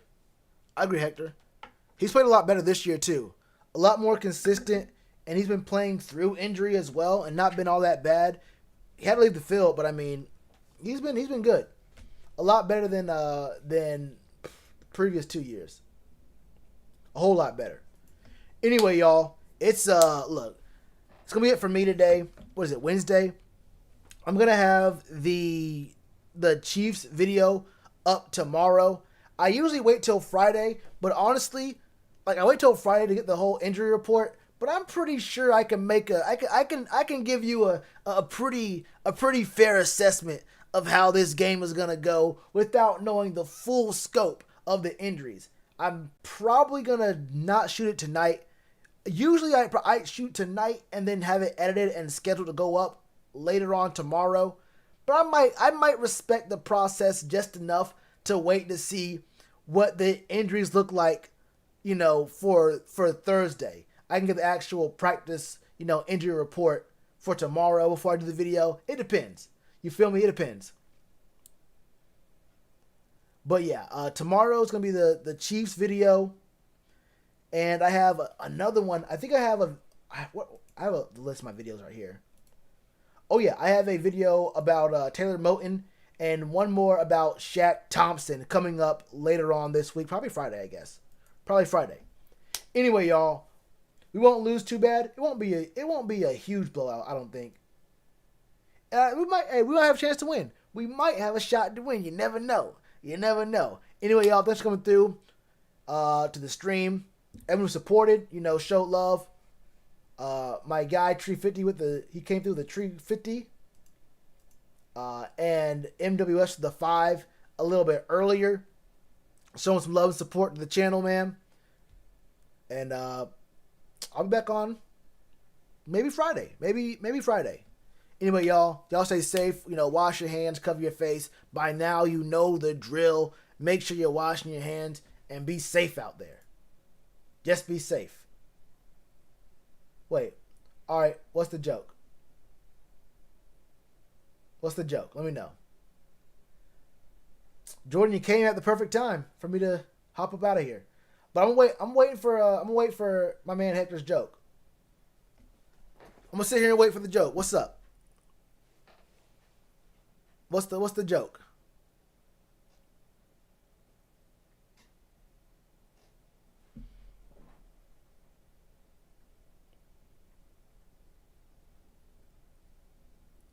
If I got baited, Did I get? Is this the joke right here? Is this the joke? Is this the joke? He says, "Wait, let me tell a joke," and then doesn't tell it. Low key. Even if that's not the joke, that's a pretty damn good one. You say, "Oh, you're going offline. Hold up, let me say something real quick," and then you don't. That's kind of funny.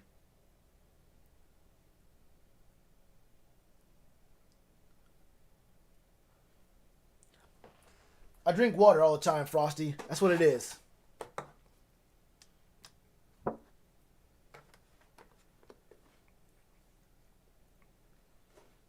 Actually, that was a joke worth waiting for. If Biden and Trump tie in Pennsylvania, they are still in position to win the NFC East. I'm glad I waited for that. 100%. That was a good one. That was a real good one, Hector. That was a good one. All right, y'all. I'm out of here. It's 10 o'clock, and it's time for me to hit the hay. I got to go to bed. All right? Us old folk got to go to bed early. Okay? 10:03, I'm already 3 minutes late to go to sleep.